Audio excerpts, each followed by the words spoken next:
fingers pushing in. Sponge is keeping it smooth, plus keeping it wet.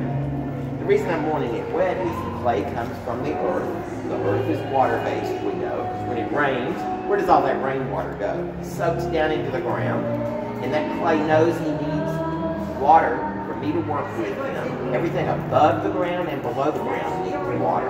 We need water. Our plants, bugs, animals, birds.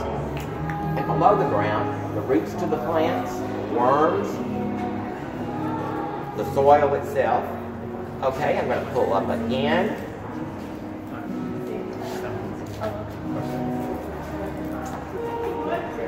And I'm smoothing off the top. One thing, when we drink out of anything or eat out of anything or we use anything in the kitchen, it needs to have a smooth edge. Just like your cereal in the morning. Once you eat your cereal and fruit, what's left? A little bit of milk, and it may be sweet with sugar or honey. And my mother always said, don't waste the milk. So we always picked our bowl up and drank the milk out of the bowl. And we didn't want a sharp edge there because it could cut our lips. Plus, we didn't have a dishwasher. We had to wash everything by hand at that time. And I don't want too much water in here. So I'm getting the water out. I'm going to pull up one more time, put a little shape into it this time. And I want my pots to look like they're floating on the table, not like they're growing out of the table. And that one looks like it's sort of just growing out of the table. So I'm taking my wooden tool, and we're going to undercut just a little bit.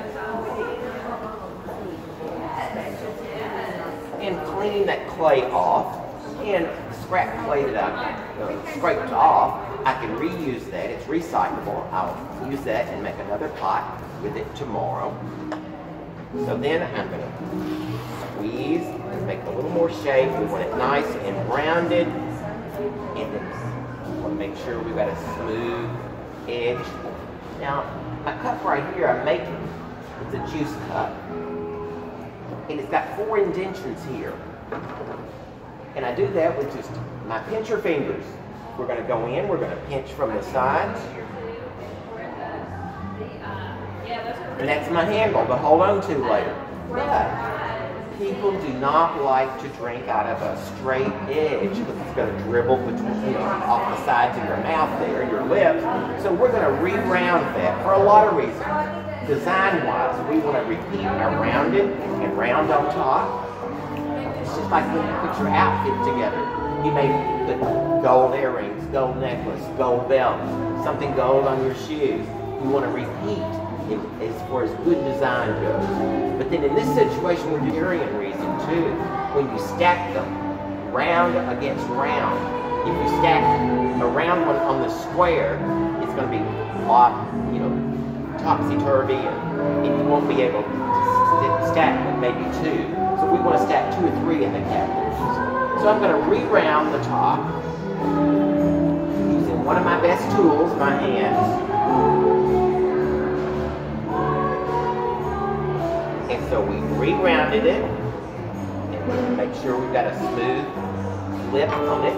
And then we're going to use a wire to cut with. But the early American Indian didn't have wires, so they used horsehair. And bakers use the same kind of wire right now to cut layers of cakes. The real thin layers of cakes that you buy, it's real expensive now. Well, they didn't bake each little thin layer. They made one layer of maybe 2 or 3 inches, and they sliced it with the wire. And you may have a wire tool in your kitchen to slice cheese with. Cheese will cut easier with a wire than it will a knife. So I'm going to cut my pot off the wheel.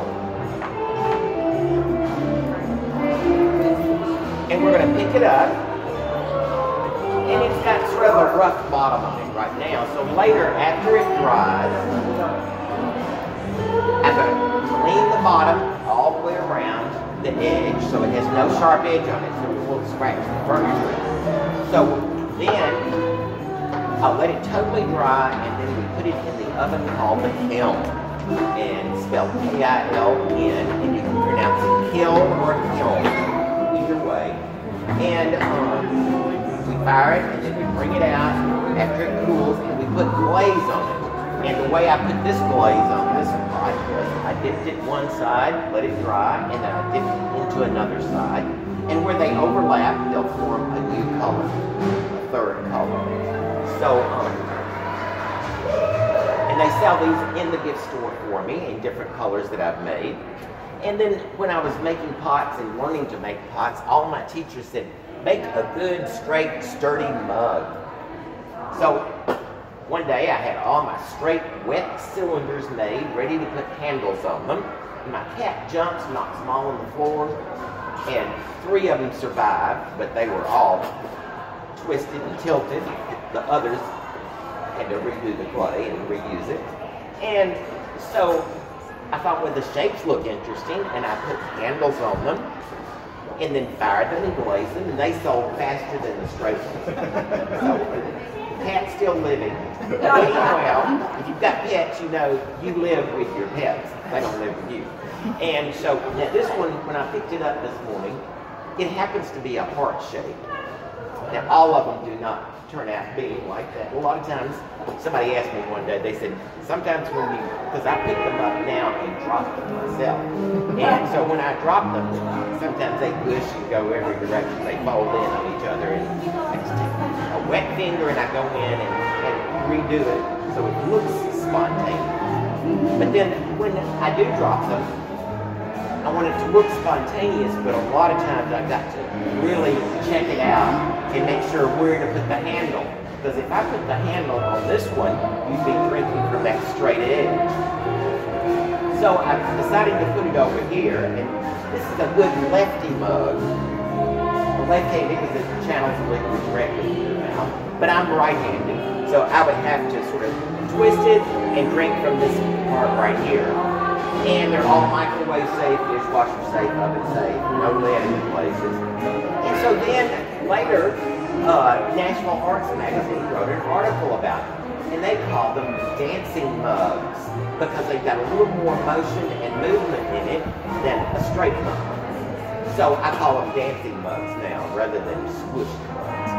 And so now I'm waiting for the cat to give me a new design inspiration, another idea. And then I do soup mugs and honey jars, lots of other pieces you'll see in the store. Thanks for coming tonight. Thank you. Okay, we're going to do another one here. I'm going to do